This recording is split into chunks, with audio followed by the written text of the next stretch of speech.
Hi guys, welcome back with me again in this channel.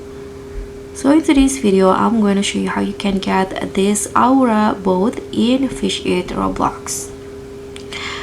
So this boat is a symbol of your progress and luck in the game. So I'm going to show you how you can get this one.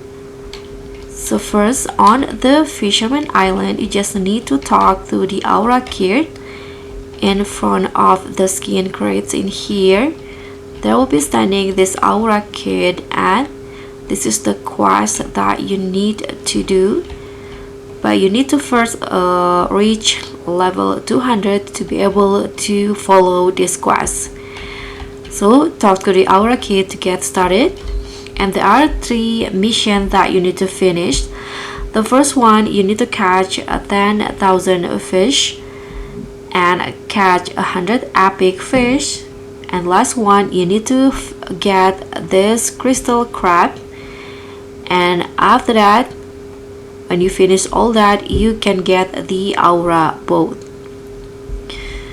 So that's pretty much all. Thank you so much for watching. Don't forget to like, comment and subscribe. Also click on the thanks button below. Bye.